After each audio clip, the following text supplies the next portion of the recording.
On November the 24th of 1971, a man in dark glasses and a neatly pressed suit boarded a Northwest Orient airplane with a bomb in his briefcase. The man, known today only as D.B. Cooper, demanded $200,000 in negotiable American currency and 4 parachutes, or else he'd blow up the plane. The ransom was paid, the passengers were let go, and D.B. Cooper leapt out of the back of the plane and parachuted into the darkness and disappeared. The identity of D.B. Cooper remains a mystery to this day. It is the only unsolved case of its kind in history, and after 45 years, we still don't know who did it. Richard McCoy Jr. Over the next 12 months after D.B. Cooper, 15 copycats tried to hijack airplanes by following Cooper's method. But some think that one of these copycats, Richard McCoy, was D.B. Cooper himself.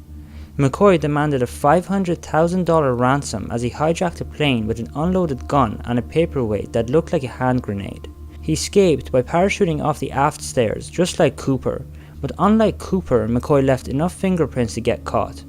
McCoy ended up breaking out of prison with a fake handgun made of dental paste. He spent 3 months on the run before FBI agents tracked him to Virginia and killed him in a shootout. The agent who shot him, though, insisted he'd done more than kill McCoy. He said, "When I shot Richard McCoy, I actually shot D.B. Cooper at the same time." He explained that McCoy had done more than just copy what he heard in the news.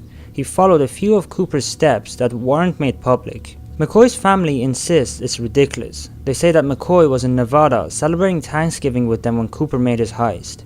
Some, though, think they're just giving McCoy an alibi and that Cooper really was gunned down in Virginia. Barbara Dayton.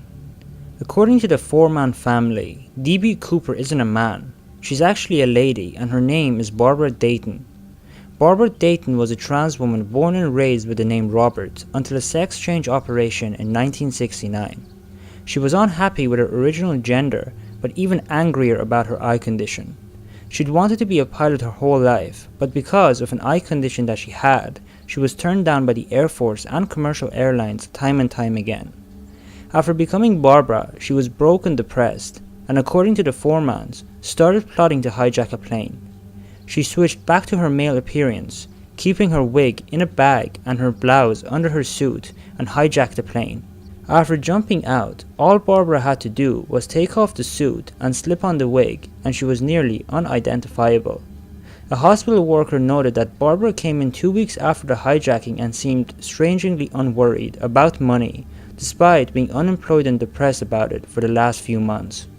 The Foremans also claimed that she confessed to being Cooper in 1977.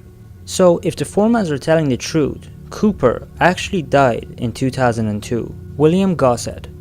Cooper told the plane to drop down at the Seattle-Tacoma airport. He spotted it from the sky and recognized it, but he knew more about the area than just that. He told his hostages that McCord Air Force Base was a 20-minute drive away from the airport, suggesting that he was a military man. At the time, the CIA was using 727s, just like the one hijacked by Cooper, to drop parachuting agents and supplies behind enemy lines in Vietnam. It's possible, the FBI considered, that Cooper got the idea when parachuting off one of those planes. This is what makes William Gossett such a strong suspect in this case. He was an Army Air Force veteran in both Korea and Vietnam, specially trained in parachuting and wilderness survival. An attorney named Galen Cook told newspapers that Gossett was Cooper.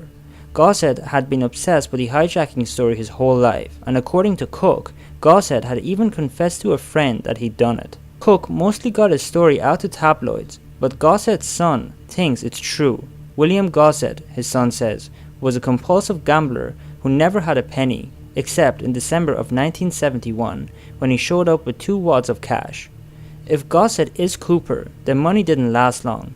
Shortly after the hijacking, his son says, Gossett went to Las Vegas and blew every penny he had. Lendl Cooper. D.B. Cooper didn't really call himself that. He called himself Dan Cooper, but a reporter made a mistake and the name D.B. stuck. Dan Cooper, though, just might be the key to cracking this case. He's a hero of a French comic book about a Royal Canadian Air Force pilot who's usually shown parachuting on the cover, and he just might be the inspiration behind the caper. If so, that makes Lendl Cooper a very strong suspect. Lynn was obsessed with Dan Cooper. and kept one of his comic books thumbtacked on the wall. Lynn's niece, Marla Cooper, is convinced that Lynn and his brother Dewey were behind the hijacking. On the day of the hijacking, Marla claims that her uncle came home with a bloody shirt and said that he had been in a car accident. When he thought that she wasn't listening though, she heard him tell Dewey, "We did it. Our money problems are over. We hijacked an airplane." The FBI tested Lynn's DNA against a sample that they had from DB Cooper's tie.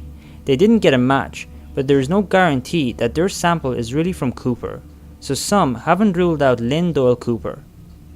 So that's it for this week's video. Thank you so much for watching and I hope you enjoyed it.